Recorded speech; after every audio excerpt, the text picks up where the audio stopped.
think the scariest thing about trauma is talking about it, looking it in the face, and actually going through it instead of pretending that everything's okay, not bothering people, and X, Y, and Z. Last night, I wrote a little bit about my story rather than me speaking to camera. I'd like to read my story out loud. I just find a lot of peace in writing. I'm in trauma therapy, so I actually have to write a lot about what's happened to me, and it's made me face what's happened to me.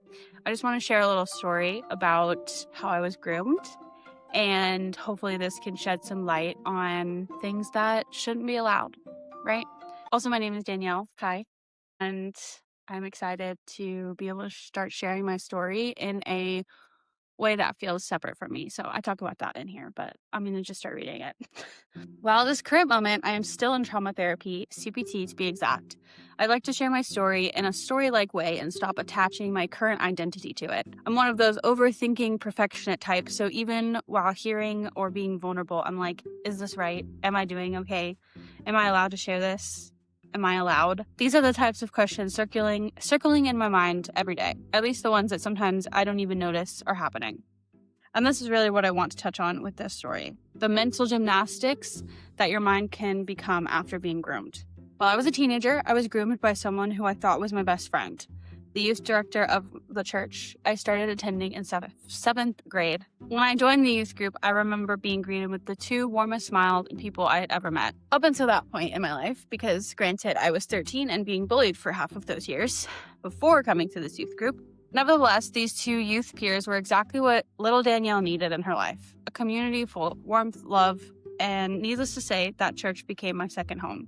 I would spend all day every Sunday and was so excited to volunteer and be in community. I became very close with the youth director, but that's where it gets hard to remember specifics of our first encounter. My first vivid memory was a time when we were alone in a preschool room with the door closed and no one else was with us. I remember feeling confused as to why we were alone since red and blue equals purple. That was something we talked about a lot in church. Meaning, girls and boys weren't allowed to be behind closed doors without an adult. But what if the male is the adult? Then are you safe? Well, I have to be safe since he's the adult. He must be a safe adult because he works for the church. These are the questions running through my head, probably more rooted in my subconscious, where I was a very curious child, but sometimes felt as though you shouldn't be curious or that you weren't allowed to be curious or question authority because they know more than you. They're the adult, right? Now, as an adult, noticing a younger person, I can see my authority, my power, if you will, over them. So it's even more confusing to think about being an older person, having authority over vulnerable populations, and still making your top priority control versus connection. That's not a leader. This is where a lot of my confusing feelings around the word leader come into play. Now, this is honestly, I started going on a tangent in this part, but I think that it's valuable, so I'm just going to share it. This is where a lot of my confusing feelings around the word leader come into play. When I was younger, I used to get called bitchy, annoying, rude, etc. when I would use my natural born-given leadership abilities. At church, I always felt in my element. I enjoyed the responsibility that came with serving those less fortunate than me for, say, a volunteer service or coming early to youth group to help with dinner. I loved and still do love to help and be in community. That's what I always understood from Jesus and the Bible anyways. To live like Christ. To serve your neighbors and love others unconditionally. That's what they taught at my church, at least. And to be honest, I never believed in heaven and hell because why would a God or powerful being burn me in hell? It doesn't make sense. If he loves us unconditionally, then why are there conditions? That's a deep belief I've never understood in Christian teachings. Each day I become 1% older, 1% wiser, separate from who I was and whom I'm becoming. Realize that who I'm always trying to find is that fearless, confident, compassion-loving, empathetic, and sensitive younger me. That's who it's all for. So then I stopped. And this isn't really like telling you all of my story, but my main mission right now, and it has since changed since I started talking about this story, is really making people understand the after effects of like what happens to your brain when you get groomed. When I first posted this video and it got 4 million views and I was holding up about a package of M&Ms with this youth director's face on it and mine, and multiple M&Ms that said, "I love you, I'm proud of you, I'll miss you," whatever. A lot of people in the comments were confused as to why I kept all the stuff. They were confused as to how I would have become best friends with an older gentleman. And to me, I just understand that people grow up differently and people learn different things. So that's why we're all different. That's how we're all different. And in my church, he did a really good job of making people believe that he was doing it for the love of God. And that part's still very confusing. It's a very warped spiritual issue, because not only did he control like the authority in the church and made the kids in the leadership team feel scared to mess up, to make mistakes, to be human, to be a teenager, without like some type of consequence. We all grew up in a very culty place.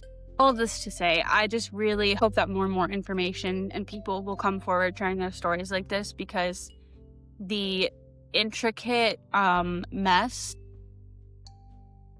that becomes your mind after being groomed is something I don't wish on anyone, because the main thing I'm healing from in trauma is the confusion, and the confusion within myself, right? Like, that's what grooming really is all about, is making you think that you need to rely on this other person. And, you know, a lot has happened in my life in the past year that I typically, as a child, would have gone to him for, because I trusted him, because I loved him, I cared about him, all of those things, right? I trusted him. That's the main part of the story. And why would a child who's at a church not trust the youth director? Now we know why. I feel very, I like to make sure when I'm telling my stories that there's a reason and a purpose as to why I'm sharing it. And sometimes if I don't give someone like a genius takeaway, I'm like, I didn't share it right. Again, part of the mental gymnastics that are my mind right now.